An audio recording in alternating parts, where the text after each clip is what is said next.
If this looks familiar to you, that's because it's really almost identical to its predecessor.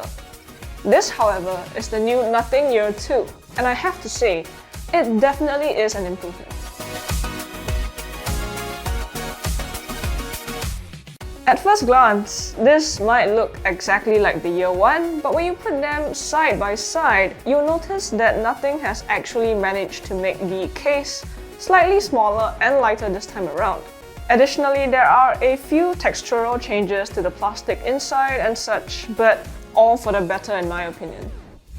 The earbuds themselves do look alike visually and in the ear, but they are ever so slightly lighter. Nothing has also changed the control system here. Instead of the old touch controls, it's now a squeeze on the stems, much like the AirPods Pro system. A single press controls play-pause, while a double press skips tracks forwards. A triple press skips tracks backwards, while a long press and hold toggles between ANC and transparency mode.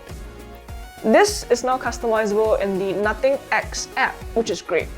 In the app, you get an EQ feature as well, low lag mode, dual connection, otherwise known as multi-point, a sound test to personalize the earbuds sound, as well as a test to personalize the ANC. As for the major differences between Year 1 and Year 2, the case size difference is one, as I've mentioned. Another is that the earbuds are now IP54 rated, with the case rated for IP55.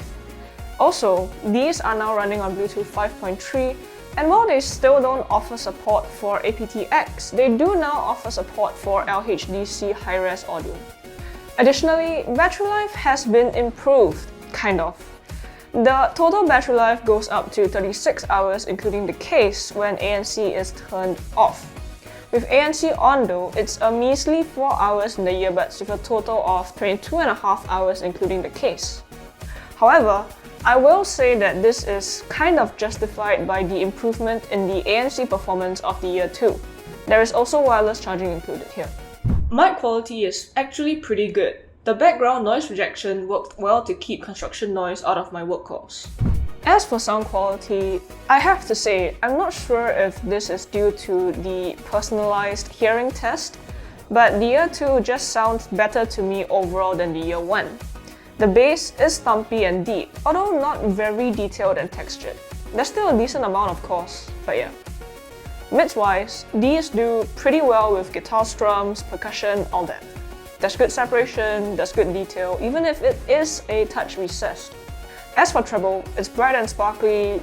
Flutes and instruments in this range do have a good amount of energy. Again, this could be due to the personalized sound. And of course, I tested these with a Nothing Phone 1 instead of my iPhone, which means that I did have access to LHDC for high-res audio. Unfortunately, at the time of filming this, Nothing has not informed us about the pricing of these earbuds, so I'll only know with you guys, after the actual announcement. Regardless, I think that if Nothing is pricing these around the same as the Year 1, or even if it's slightly more expensive, then this is a fantastic upgrade.